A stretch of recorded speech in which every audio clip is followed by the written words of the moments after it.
श्रीमद् भगवद गीता अध्याय 5 श्लोक 15। नादत्ते कस्यचित् पाप्न चैव सुकृत विभुः अज्ञानेनावृत ज्ञान तेन मुह्यन्ति जन्तवः। સર્વવ્યાપક ભગવાન કોઈના પાપમય કે પુણ્યશાળી કાર્યોમાં સ્વયને સંમિલિત કરતા નથી। જીવાત્માઓ મોહગ્રસ્ત થાય છે કારણ કે તેમનું આંતરિક જ્ઞાન અજ્ઞાનથી આવૃત હોય છે।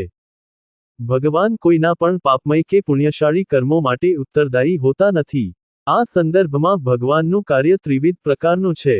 એક, તેઓ જીવાત્માને કર્મ કરવાની શક્તિ પ્રદાન કરે છે। બે, એકવાર શક્તિ પ્રદાન થયા પશ્ચાત જ્યારે આપણે કર્મો કરીએ છીએ ત્યારે તેઓ આપણા કર્મોની નોંધ કરે છે। ત્રણ, તેઓ આપણા કર્મો પ્રમાણે ફળ પ્રદાન કરે છે। પ્રત્યેક જીવાત્મા તેના ઈચ્છા સ્વાતંત્ર્યની કવાયતને આધારે સત્કર્મ કે દુષ્કર્મ કરવા સ્વતંત્ર હોય છે। આ ઈચ્છા સ્વાતંત્ર્ય સૃષ્ટિના નાટકનો આધાર છે અને તે અસ્તિત્વમાં રહેલા જીવાત્માઓની ચેતનાના વૈવિધ્ય માટે ઉત્તરદાયી છે। ભગવાનનું કાર્ય ક્રિકેટ મેચના નિર્ણાયક એમ્પાયર સમાન છે। તે તેનો નિર્ણય ઘોષિત કરતા રહે છે।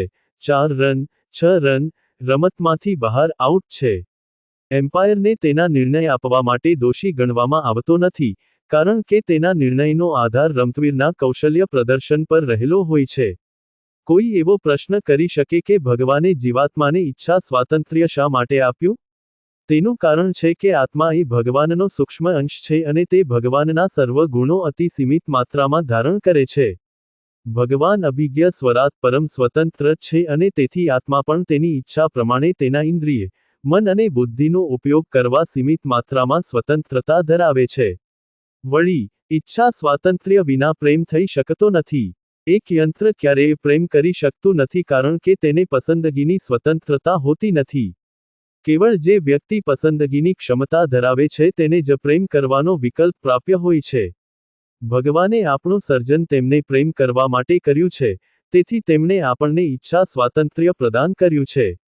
આપણી ઈચ્છાઓના સ્વાતંત્ર્યની કવાયત સત્કર્મ અથવા દુષ્કર્મમાં પરિણમે છે, તેથી આપણે તેના માટે ભગવાન પર દોષારોપણ કરવું જોઈએ નહીં। અજ્ઞાનવશ કેટલાક જીવાત્માઓને એ પણ અનુભૂતિ હોતી નથી કે તેઓ તેમના કર્મની પસંદગી કરવા સ્વતંત્રતા ધરાવે છે અને પરિણામે પોતાની ભૂલો માટે ભગવાનને ઉત્તરદાયી ગણે છે। અન્ય કેટલાકે તો જાણે છે કે તેઓ ઈચ્છા સ્વાતંત્ર્ય ધરાવે છે, પરંતુ પોતે શરીર હોવાની અહંકારયુક્ત ભાવનાને કારણે કર્તૃત્વાભિમાનથી યુક્ત હોય છે। આ પણ અજ્ઞાનની નિશાની છે। શ્રીકૃષ્ણ આગલા શ્લોકમાં સ્પષ્ટ કરે છે કે કેવી રીતે આ અજ્ઞાનને દૂર કરી શકાય।